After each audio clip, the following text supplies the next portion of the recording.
Bienvenue à tous. 28 avril 2019, sous le régime Talon. Une date désormais inoubliable. Le peuple béninois était aux urnes pour les législatives. Un scrutin jamais aussi controversé depuis la conférence nationale des forces vives de la nation de 90. Opposition hors course, taux d'abstention record, plus de 70%. La Cour constitutionnelle validera sans coup férir. Le scrutin reste donc à installer, mesdames, messieurs, dans les tout prochains jours, les nouveaux élus dans leurs fonctions. À pied d'œuvre, avec à ses côtés les structures compétentes pour conduire le processus à terme, le pouvoir central fait face depuis quelques heures à d'autres interpellations visant à remettre en cause le scrutin.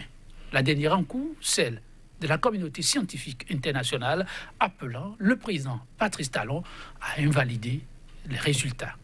Appel de la communauté scientifique internationale à l'invalidation du scrutin du 28 avril. Quel enjeu? Mesdames, Messieurs, c'est le thème en débat ce jour. Et déjà, en ma compagnie, Ange Banoui, journaliste, il est analyste. Ange Banoui, bonjour. Bonjour Joël, bonjour aux amis téléspectateurs. Merci d'être à nos côtés ce matin. C'est moi.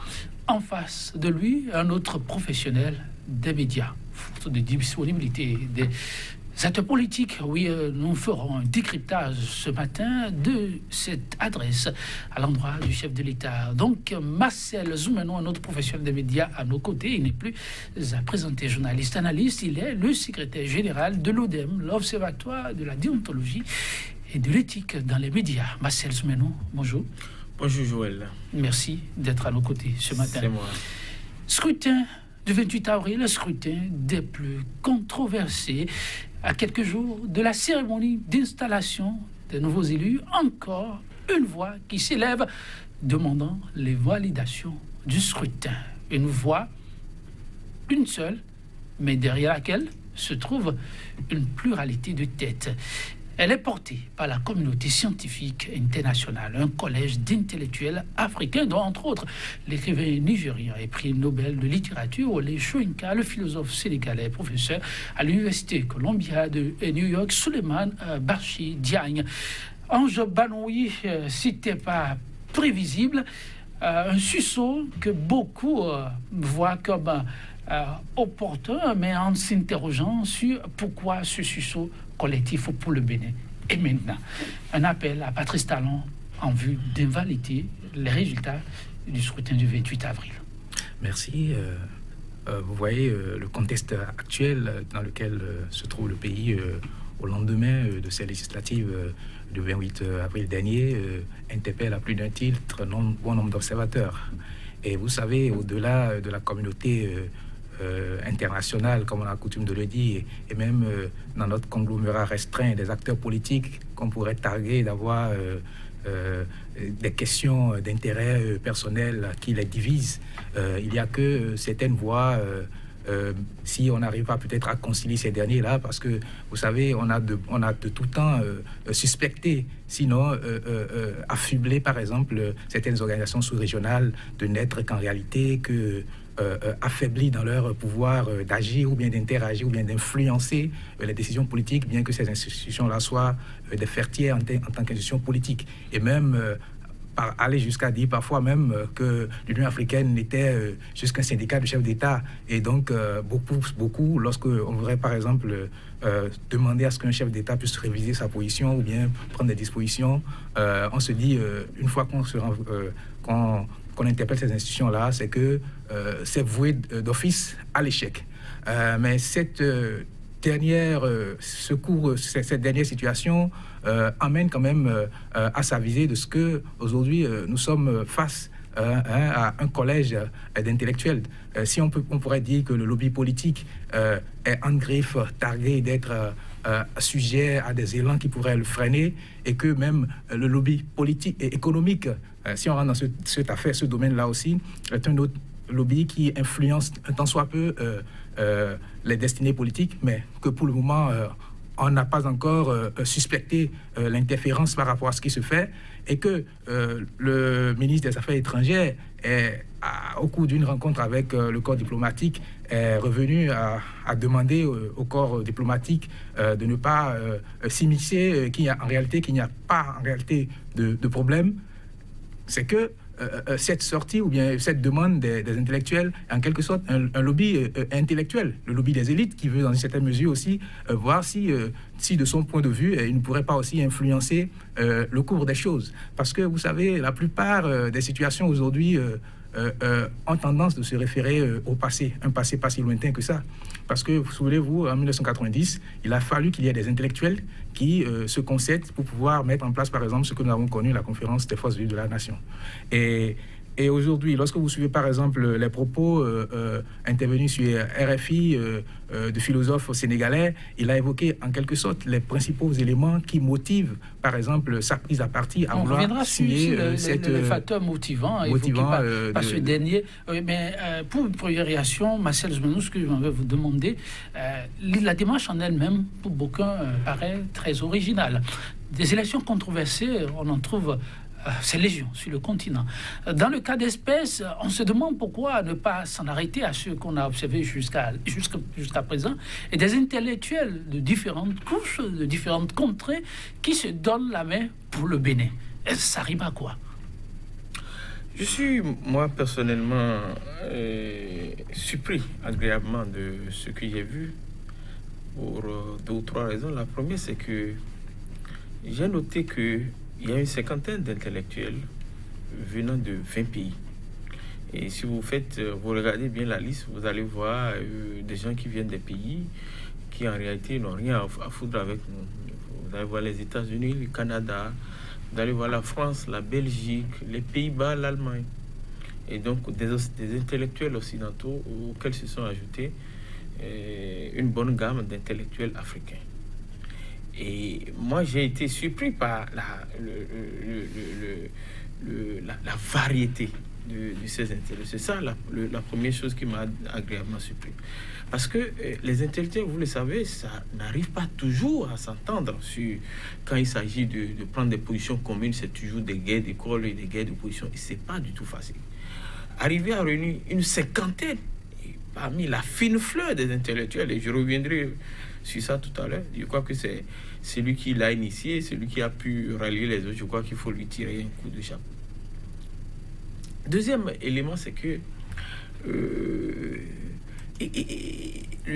la qualité des intellectuels, c'est le deuxième aspect sur lequel je voudrais revenir. La qualité, parce que tous les intellectuels ne se valent pas, mais quand vous regardez la liste de ceux qui ont signé cette lettre ouverte, vraiment vous êtes séduits. Et pour tous ceux qui ont été à l'école, qui lisent cela et qui voient la qualité de ceux qui ont signé ce papier, doivent tirer un coup de chapeau. Je voudrais mettre l'accent sur 1 ou 2 ou 3 parmi eux.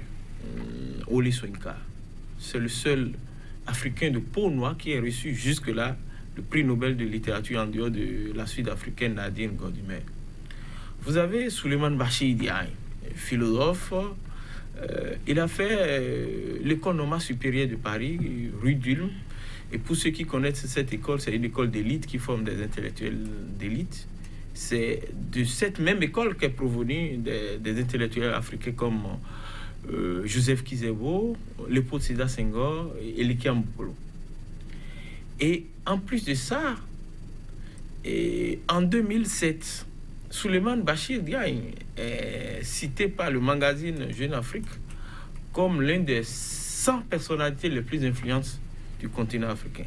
Il enseigne depuis quelques années aux États-Unis. Il a servi un peu dans son pays natal, le Sénégal. Il a été conseiller technique de l'ancien président Abdou Diouf. Mais c'est un intellectuel qui a de la cote sur la place mondiale des intellectuels. C'est pas n'importe qui. Le Souleymane Bachir Diagne, n'est-ce pas?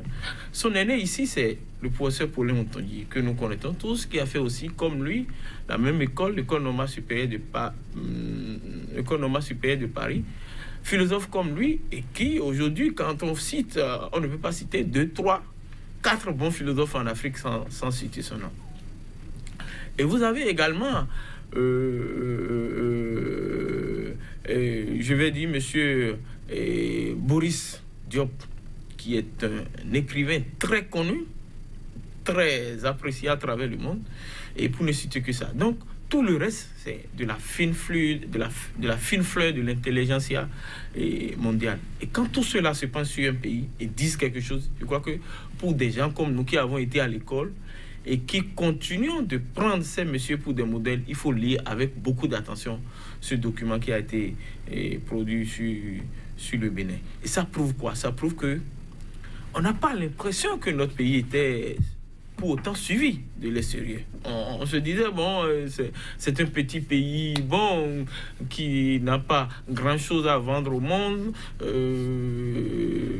Pas de pétrole, pas de choses là, nous n'avons pas. Donc, moi, c'est à la limite une marque de séduction pour moi. Je suis vraiment séduit que autant d'intellectuels se penchent sur la situation du Bénin. Ça veut dire quoi? Ça veut dire que, comme je le dis, eux-mêmes le disent dans le document, un pays modeste, mais qui a une référence en Afrique.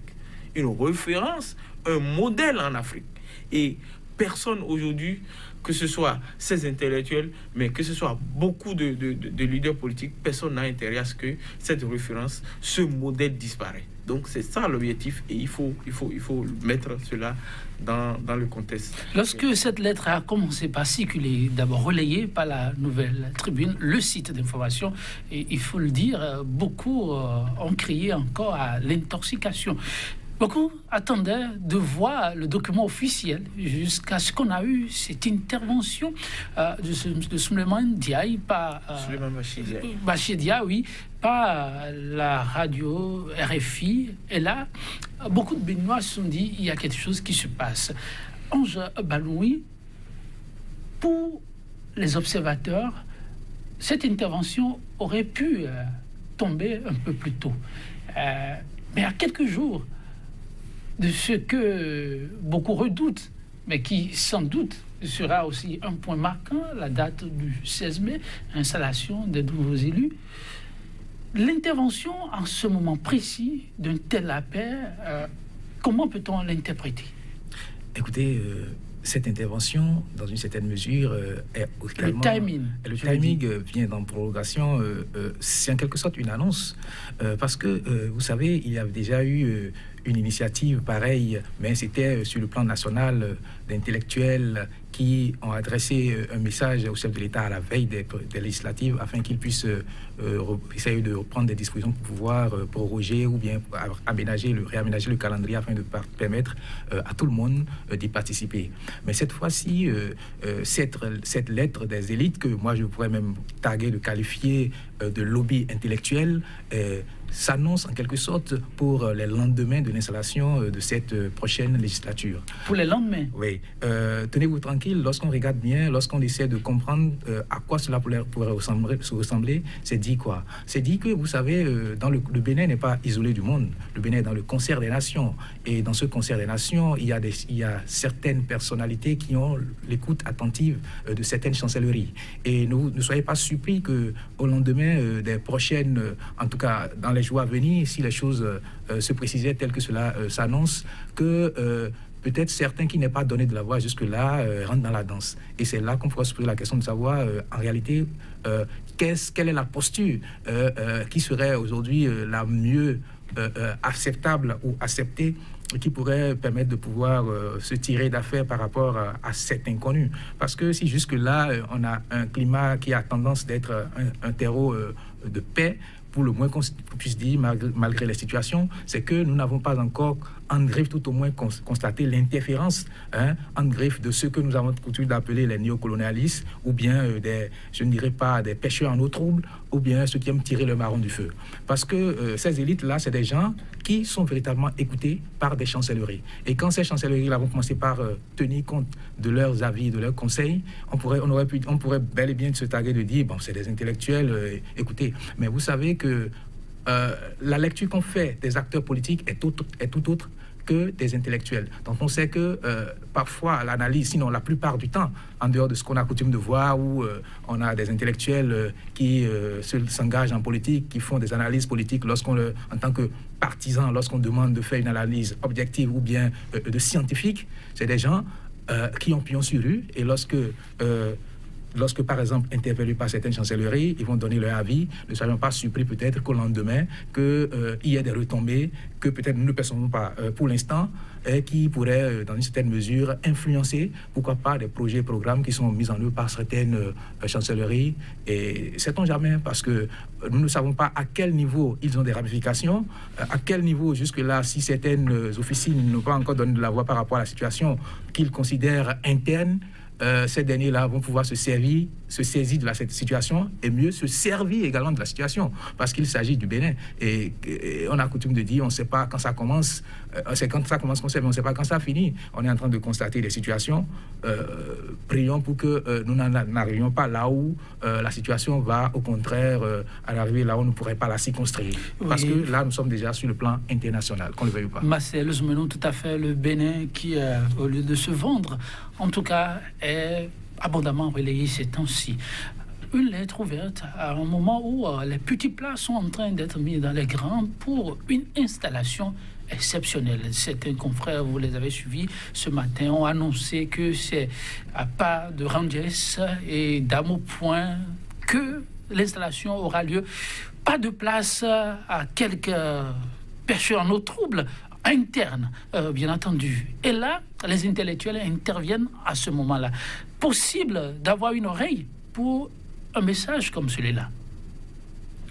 Bon, et parlant de la Soldatec, j'ai quitté Porto-Novo ce matin, tout à l'heure, et j'ai vu le dispositif qui est en place, et j'ai dit bravo. J'ai dit bravo parce que j'ai vu que c'est l'option du gouvernement, mais j'ai l'habitude de dire qu'il n'y a pas de sécurité à 100% efficace. Même pas les États-Unis. Première puissance militaire du monde ne peut se targuer de faire une sécurité à 100% efficace. Ça veut dire que un personnage improvisé peut venir à un moment donné perturber, et vous désorganiser même. Donc, ceci dit, il y a une limite à tout ce qu'on fait, et surtout quand il s'agit des options sécuritaires. Sur l'opportunité de la lettre des intellectuels, il y a un proverbe français qui dit il n'est jamais tard pour bien faire. Et je crois qu'on pouvait dire que mais pourquoi c'est maintenant ils écrivent alors qu'on a déjà fait l'élection, les résultats, la Cour la Cour constitutionnelle a déjà proclamé les résultats et ils viennent comme des médecins après la mort pour parler français. Mais je crois que quand vous empruntez un chemin et tout le monde dit ce chemin c'est pas bon. On vient de la droite, on vous dit. On vient du nord, on vous dit. On vient de la gauche, on vous dit. Et au dernier moment, des gens qui sont considérés jusqu'à ce jour comme des références. Et je parlais tout à l'heure des gens des intellectuels qui vendent leur matière grise et qui sont souvent consultés, qui sont des consultants pour des officines et pour des grands projets de la place et qui disent ce chemin-là n'est pas bon. Je crois que vous pouvez être le plus courageux des présidents. Je crois que ça doit vous faire réfléchir. Et moi, je souhaite qu'on les écoute. Je souhaite qu'on les écoute, même si on ne peut pas mettre en application ce qu'ils demandent, à savoir annuler totalement les élections. Il faut faire quelque chose parce que ce ne serait pas digne d'installer une assemblée de cette manière. Ce n'était pas digne pour notre pays, ce n'était pas digne pour notre démocratie et ce ne serait pas digne pour l'Afrique. Parce que vous devez constater que peut-être on peut se dire mais pourquoi les gens s'intéressent tellement à notre pays alors que peut-être au Togo il y a une situation similaire, ailleurs dans beaucoup de pays africains, mais des choses comme ça se passent. Mais le Bénin est un pays particulier et je tiens à le rappeler ici et les gens eux-mêmes l'ont rappelé dans leur lettre. Et tout récemment j'étais sur le plateau d'une radio de l'Hexagone pour une émission où on m'a appelé d'ici où j'intervenais dans une émission. Et j'étais avec un parlementaire, un député malien qui a répété la même chose. Le Bénin, c'est notre vitrine. Quand ça marche là-bas, tous les autres pays viennent expérimenter. C'est notre laboratoire, on ne peut pas expérimenter quelque chose de mauvais. Parce que si on expérimente quelque chose de mauvais dans ce pays, ça peut contaminer les autres pays. Et ce qui se passe au Bénin, c'est pas bien. Et je crois, pour le peu que j'ai entendu, que ce soit l'ambassade des États-Unis que d'autres pays, c'est que on dit, même si ça se passe comme ça ailleurs, pour nous ici, ça ne peut pas se passer. Parce que vous vous êtes pris différemment, vous êtes vu différemment. Et donc moi, je souhaite que le gouvernement, le chef d'État en personne, les écoute et tiennent compte de ce qu'ils ont dit. C'est très important et c'est très important pour l'avenir de notre pays. Souleymane Bachir, un intervenant sur les ondes de RFI, a avancé les raisons ayant motivé sa participation à la démarche de ce collège d'intellectuels. Entre autres, il dit, je cite, ma signature compte pour ce qui est en train d'être fait parce que le Bénin a été un modèle lorsque le processus de démocratisation a été lancé. Un Bénin autoritaire serait un retour en arrière insupportable. Ange Banoui, ce qui se fait aujourd'hui au Bénin, peut-on l'assimiler à une marche vers l'autocratie? Parce que ces phrases laissent croire un peu que le Bénin est en train de rétro-pédaler. Vous savez, l'effet boule de neige qui a tendance à s'apparenter des phénomènes politiques en Afrique est mieux quand on prend l'exemple de la conférence des forces civiles de la nation qui a été repris, dupliqué de par les pays de la sous-région. Il est, comme on dit, la principale crainte, c'est que ce système qui est abouti à ce que nous sommes en train de, ce dont nous sommes en train de débattre, ne soit également dupliqué par certains pays et mieux par les pays d'où proviennent ces différents experts. Et quand on sait qu'aujourd'hui l'Afrique est dans un processus de démocratisation, même si certaines langues pourraient se targuer de dire mais cette démocratie ne nourrit pas encore son homme, tout au moins les gens sont conscients que la mise en place de ce mécanisme permet tout au moins de veiller quand même à une répartition pour le moins équitable, ou bien tout au moins permettre aux populations de se sentir départies des pressions des pouvoirs dictatoriaux. Et lorsqu'on reste dans cette lecture, ne soyez pas surpris que les intellectuels, parce que vous savez, les intellectuels sont garants, la science elle est universelle. Et étant universelle, les intellectuels sont les premiers à s'aviser des situations et de quelle pourrait être leur envergure. Et tenez-vous tranquille, si le phénomène arrivait à mieux s'installer quelque part, ne soyez pas surpris que d'autres aussi cherchent aussi à copier ce modèle-là pour pouvoir l'implémenter chez eux. Et au fait, lorsqu'on analyse même le système multipartisme réduit à 2 grands partis politiques ou bien 3 voulus n'est pas le véritable problème. C'est simplement le mécanisme, au fait, en réalité. Sinon, tout le monde a tendance, dans ce qu'on le veuille ou pas, dans une certaine mesure, de dire le multipartisme tel que nous la concevons et tel que nous la mettons en œuvre, ceci et cela, mais en réalité, ce n'est pas le fait de revoir le système multipartiste, le multipartisme comme tel qu'on l'a, pour en fait 2 principaux pôles, ou bien 3 principaux pôles, qui pose problème. Au fait, c'est le mécanisme qui est mis en œuvre. Plus loin, au-delà du mécanisme, puisque c'est le courrier qui nous réunit, le message de ces intellectuels, il est question, disent-ils, de l'exclusion de la classe politique, de l'opposition. Ils demandent expressément au chef de l'État, le courrier lui a été adressé, c'est tout personnel, d'invalider les résultats et d'aller à un autre processus qui prend maintenant en compte la classe politique de l'opposition. La demande, est-ce qu'elle tient la route ? Vous savez, la demande vient, dans une certaine mesure, peut-être conforter certaines demandes existantes. Et le mieux, vous savez, le gouvernement également a entrepris des médiations auprès de certains chefs d'État de la sous-région.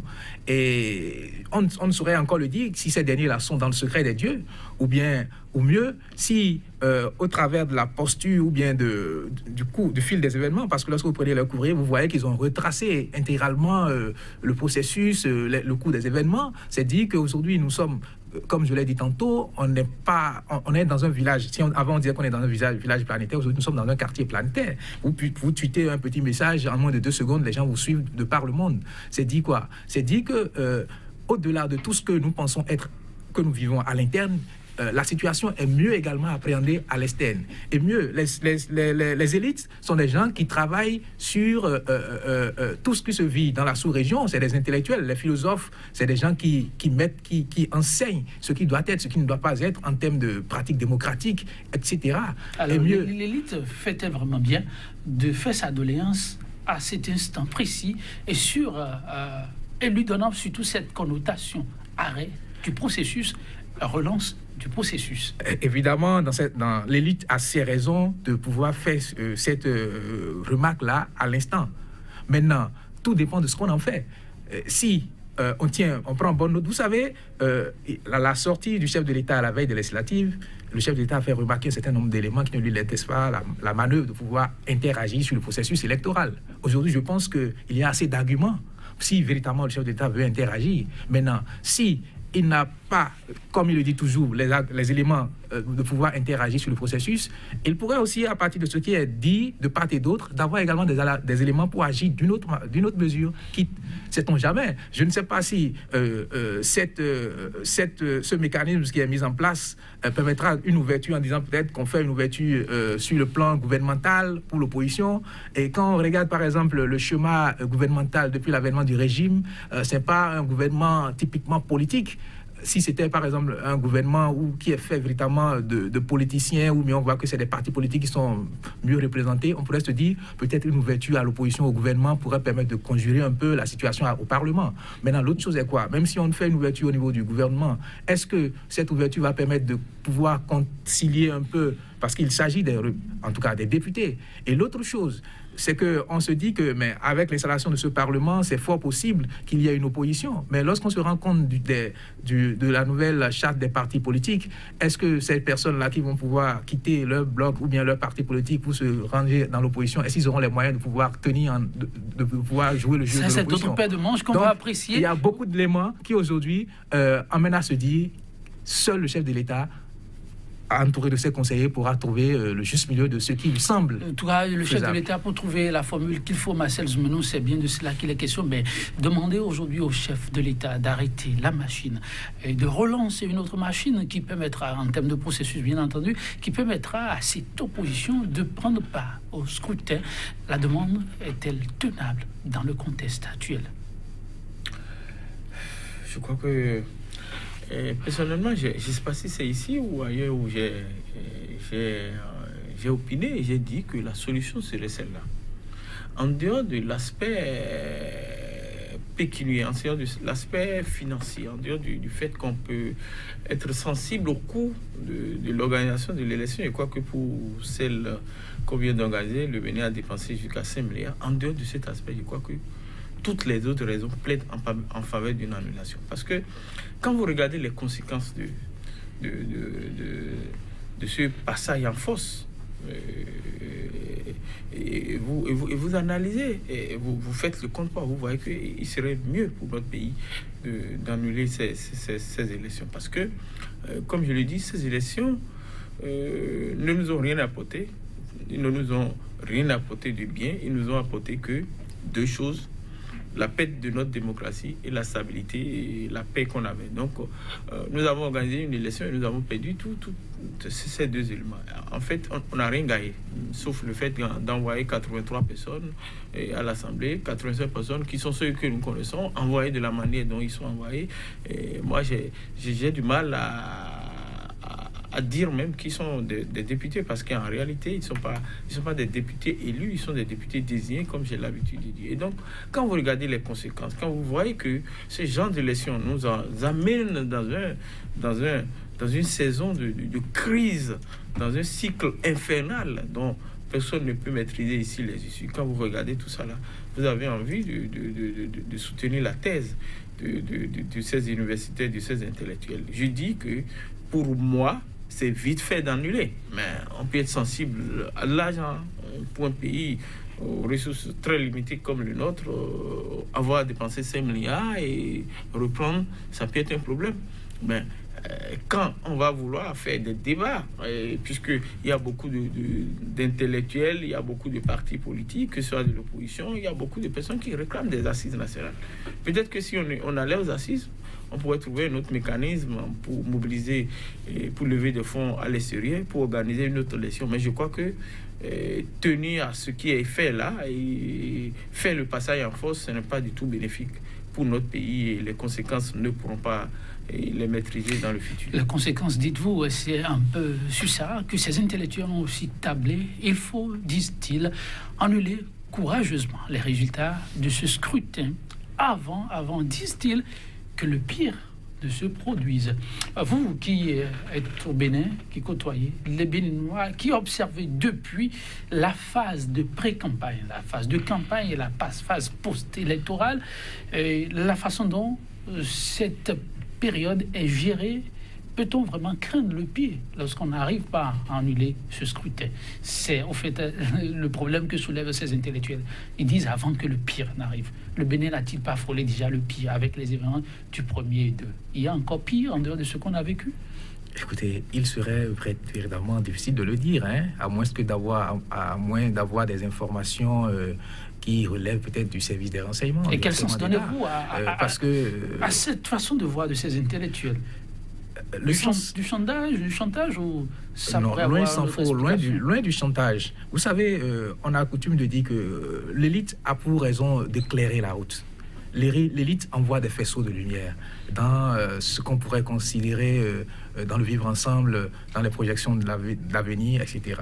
Maintenant, si ces derniers n'ont pas peut-être cette clairvoyance de pouvoir dire ce qu'il faudrait faire, c'est à croire que en réalité, que l'Afrique manque de têtes pensantes, de personnes bien avisées, si tant est que ce sont ces derniers-là qui tiennent encore la route, qui permettent à certaines nations d'être ce qu'elles sont, même si on ne le dit pas assez.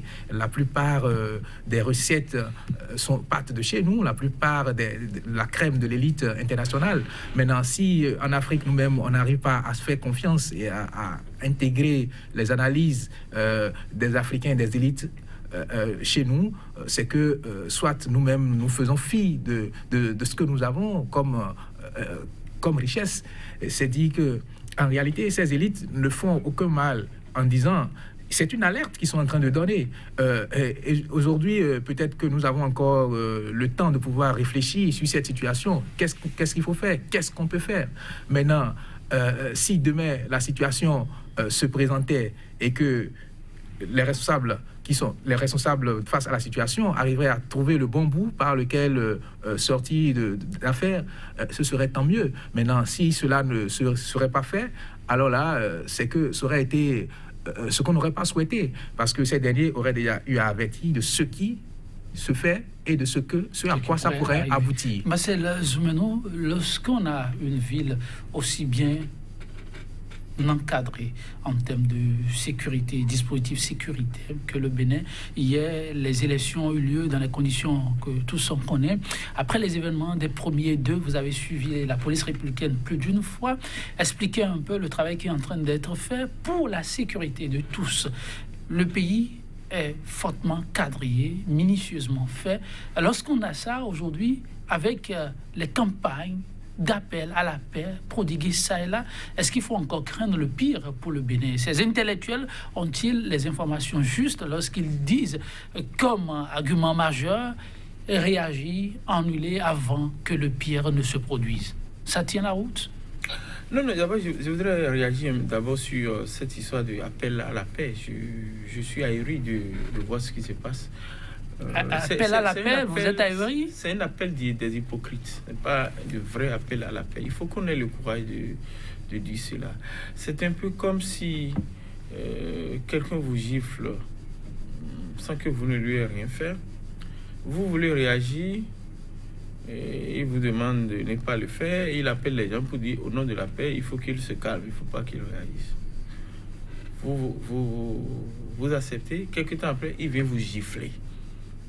Et vous voulez réagir, il y a peut-être quelques 2 ou 3 personnes qui sont là, qui sont témoins. Vous dites non, au nom de la paix, tu ne dois pas réagir, il faut que tu restes tranquille. C'est ça l'appel. Je fais cette caricature pour montrer à peu près. C'est-à-dire, on laisse la frustration d'un côté, et celui qui, lui, il doit, ou bien le camp qui doit concéder quelque chose, a refusé de rien concéder sur toute la ligne. Puisqu'on a vu que le gouvernement a refusé de choses là, on lui a demandé beaucoup de choses, que ce soit la CEDEAO, tout ce qu'on lui a dit. s'est opposé à ça. Marcel, tout ça c'est vrai. Vous avez vu, le chef de l'État a fait son ouverture. Vous avez vu les députés de la mouvance. Ils ont expliqué que on ne va pas refaire le débat, mais heureusement, malheureusement plutôt, on ne va pas refaire le débat. Sinon, vous les avez suivis, Marcel, quand vous dites qu'ils ont refusé de concéder. Le pouvoir n'a rien concédé. Le pouvoir est allé tout droit dans sa logique, n'a rien concédé.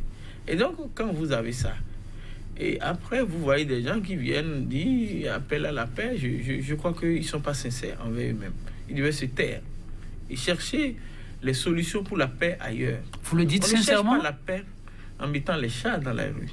On ne cherche pas la paix en militarisant la ville de cette manière. On ne cherche pas la paix en mettant un ancien président presque en résidence surveillée. C'est pas des... La paix, comme l'a dit l'autre, c'est pas des mots. C'est pas devenu, c'est pas un slogan. C'est pas la mode. Je constate que ça devient mode. Tout le monde vient dire la paix. Les imams parlent, les rois, la paix, non. Je crois qu'on doit avoir le courage, si nous voulons la paix dans ce pays, avoir le courage de dire les choses que nous devons dire aux personnes qui sont intéressées par les choses.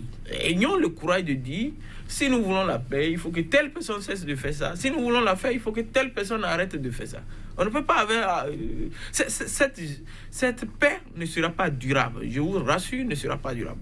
Parce que ça laisse les frustrations d'un côté et fait d'autres personnes des privilégiés qui, eux, ils peuvent blesser les autres, qui peuvent offenser les autres et à eux, on ne doit pas toucher. Et donc, moi, je ne crois pas réellement à ce discours de paix. Donc, lorsque ces intellectuels disent qu'il faut arrêter courageusement avant que le pire ne se produise, ce bout de phrase n'est pas pour vous inopportune? Non, pas du tout, parce que je l'ai dit, je ne sais pas si c'est ici ou ailleurs, je l'ai dit, j'ai dit, il peut ne rien se passer le 16 mai. Je ne crois même pas que quelque chose va se passer. Je ne souhaite pas que quelque chose se passe même, mais je dis, ça nous fait rentrer dans un cycle infernal dont on ne maîtrise pas et on ne maîtrisera jamais les issues. C'est ça le problème. Quelque chose a changé, nous avons perdu quelque chose. Parce que personne ne peut savoir ce qui va se passer après. Et personne ne sera là pour contrôler tout le temps la population. La police était là et pourtant il y a les événements du 1er et du 2 mai dernier à Cotonou. Et pourtant, on avait la police. Et donc, je dis, c'est inutile juste à cause d'une élection de faire tout ça. C'est inutile pour moi. Je ne sais pas ce qu'on y gagne réellement. Sauf si on me dit qu'il y a un objectif, qu'il y a une visée politique derrière le fait d'installer une assemblée de cette manière. Sinon, je ne vois pas l'opportunité pour notre pays de foncer tout droit dans le mur. Et donc, moi, je ne crois pas à ces discours de paix, je ne crois pas à l'efficacité d'une militarisation du pays. Ça va marcher pendant un temps. Et à un moment donné, il y aura des moments de faiblesse. Dans tout dispositif, il y a des moments de faiblesse. Et les gens les autorités gagneraient-elles à revoir la stratégie d'approche et de résolution de la crise qui se présente telle une plaie béante, où on peut poursuivre la marche? Dans une certaine mesure, il serait présomptueux de penser qu'on pourrait cerner en un débat la situation. Parce que, vous savez, on n'arrive pas à... Même si de façon apparente, les gens ont tendance d'être pacifiques, on n'arrive jamais à pénétrer la pensée des gens. Pour ne pas parler vulgairement comme les autres, on ne voit jamais dans le cœur des gens. Et la seule chose qui permet quand même à ce qu'on soit sûr, pour le moins qu'on puisse dire que les gens, au-delà des frustrations et des frictions, pourront véritablement se contenir, c'est que lorsqu'ils ont tendance de se dire nous avons des marges de manœuvre qui nous permettent tout au moins de pouvoir soit nous exprimer ou soit en tout cas nous avons des marges de manœuvre qui nous permettent tout au moins d'exister. Quand on dit exister, ça ne veut pas forcément dire que avoir la vie. Non, parce que vous savez, tout ce qui se joue aujourd'hui ne se joue pas simplement autour des législatives dernières, non. Mais si vous rentrez dans la tête des acteurs politiques, les gens voient déjà, je ne parlerai même pas encore de 2020, il y a les élections communales qui sont là, il y a la présidentielle et bien après. Donc, tout ce qui se joue aujourd'hui, on a tendance à penser que aujourd'hui, c'est simplement les législatives. Si aujourd'hui les gens n'arrivent pas peut-être à avoir des pions au Parlement, est-ce qu'ils savent si ils pourront peut-être... c'est un grand inconnu pour eux, les législations communales prochaines. C'est également plus encore grand inconnu pour eux, les présidentielles à venir. Et vous savez, c'est un peu là où notre système parlementaire monocaméral, dans une certaine mesure aussi, amène à se poser des questions, non pas pour le type de système parlementaire dont il s'agit, mais plutôt sur le mécanisme d'élection des députés. Parce que nous élisons des députés dans des circonscriptions électorales qui, de fait, deviennent des députés au plan national. Certes, c'est le principe, mais dans le fond, qu'est-ce qui est mis en œuvre aujourd'hui par rapport aux aspirations politiques des uns et des autres? Parce qu'il y a certains qui se disent aujourd'hui on ne participe pas, on n'a pas pu prendre part aux élections. Mais qu'est-ce qui est mis en œuvre pour pouvoir les rassurer par rapport aux prochaines échéances à venir? C'est là la grosse question. Et si dans cette condition, ils n'arrivent pas, pour de simples législatives, à pouvoir avoir voix au chapitre, ne vous attendez pas peut-être qu'ils se voient eux-mêmes déjà pouvoir avoir voix au chapitre aux élections à venir. Et moi, j'ai tendance à dire une chose. Je dis, aller aux élections, gagner et empêcher quelqu'un de manifester est différent de ne pas pouvoir aller aux élections et empêcher les gens de manifester. Parce que la rancœur n'est pas la même et les frustrations ne sont pas les mêmes. Parce que lorsque les gens compétissent et qu'ils se rendent compte que, bon, il y a eu des goulots d'étranglement qui ne les ont pas permis de passer les mailles, c'est qu'ils se disent, au moins, on a compétit. Mais si cette fois-ci, les gens ne participent pas et qu'ils vont croiser les bras et vous regarder, alors vous là, voulez dire que la douleur, elle est profonde. Voilà. En tout cas, adresse à Patrice Talon, cela appelle à une réaction. La réaction viendra-t-elle avant l'installation des nouveaux élus? À quoi pourrait-on s'attendre dans les tout prochains jours? Marcel Zoumanon, en définitive, la réaction du chef de l'État, elle est très attendue. Vous l'entrevoyez pour quand et sous quel angle? Elle est très attendue. Elle était attendue depuis quelques jours. Depuis qu'il y a eu quelques morts, le 1er, le 2, on voulait que le chef d'État puisse se prononcer, ou tout au moins le gouvernement, mais jusque-là, on n'a rien eu. On n'a même pas d'explication sur les morts, et donc ça crée un problème. Ça donne comme l'impression que le gouvernement ne se préoccupe pas de ces citoyens qui sont morts. Et donc, on attendait depuis la réaction. Et selon les informations, ça doit avoir lieu quelques jours avant l'installation ou bien quelques jours après l'installation de la nouvelle Assemblée. Pour dire quoi? Si c'est quelques jours après, c'est sûr que ce n'est pas pour annuler quelque chose. C'est juste pour donner des arguments, pour confirmer la position du gouvernement. Voilà, nous ne pouvons pas annuler tant. Je crois que c'est ça. Mais je voudrais qu'on puisse tenir compte des frustrations parce que c'est pas si c'est... comment il s'appelle? Jean-Baptiste Elias, il a dit frustration plus frustration égale détonation. L'élection elle-même, les élections du 28 avril sont un indice de frustration. Quand vous avez ce taux de participation, avec ce que ça a donné comme résultat, c'est un message que le peuple envoie. J'ai été peiné de voir que les acteurs politiques, surtout ceux des deux blocs, n'ont pas tenu compte de ce message que le peuple leur a envoyé. J'ai vu un ancien président de l'Assemblée qui est venu donner une explication qui, moi, ne m'a pas convaincu. Et parce que nous savons, lors des dernières élections législatives, le taux de participation, le taux le plus bas, qui est celui de 91, tourne autour de 50 et quelques %. Après, on a toujours tourné autour de 60, 70, 80. Et on vient à 20, 27.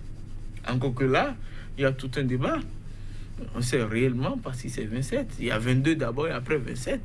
Et 22 là même, on sait comment on en est arrivé pour trouver les 22. Et donc, si autant de Béninois ont refusé d'aller voter, ce n'est pas pour autant que les opposants les ont intimidés d'aller voter, je ne crois pas. C'est qu'ils sont frustrés. Et la manière pour de l'exprimer, c'est de ne pas aller voter. Je crois qu'il faut tenir compte de ça. Et quand vous êtes bloc, ça, je vais le dire, c'est un échec pour les blocs. Normalement, si moi j'étais Patrice Talon, je vais prendre une sanction vis-à-vis de. Quand vous êtes bloc, vous allez à une compétition où vous n'avez pas de contrariété. Vous avez fait 2 semaines à vous promener dans tous les villages, dans toutes choses. Là, on a vu les caravanes se promener partout. Vous avez fait campagne, vous êtes au pouvoir, les ministres ont fait campagne, les directeurs de société ont fait campagne, vos parents ont fait campagne. Et vous tous ensemble, vous tous là, vous n'arrivez qu'à avoir ces suffrages que nous avons là. Je crois qu'il y a un échec qui est là et qu'il faut que le chef d'État tienne compte de cet échec. En tout cas, qui doit vous écouter, vous écoute. Ange Banoui, réaction du chef de l'État, manifestement très attendue. Les concitoyens l'avaient demandé, les acteurs politiques. Là, le collège d'intellectuels aussi, votre mot, et ça va être en même temps votre mot de la fin. Je dirais que, qu'on le veuille ou pas, on est en Afrique. Et les propos d'un chef d'État à l'endroit du peuple sont à plusieurs... viennent en quelque sorte comme une sorte de thérapie. Maintenant, qu'ils choisissent le juste milieu pour pouvoir parler, pour que ce ne soit pas, comme on le dit, une sortie qui ne serait pas, pour le moins qu'on puisse dire, opportune. Merci à vous, Ange Banoui. Merci également à vous, Marcel Zoumenon, pour votre participation à cette émission. Bon, 15 secondes, alors 15 secondes. Alors, je voudrais que le gouvernement, le chef d'État puisse tenir compte de tout ce qu'on dit.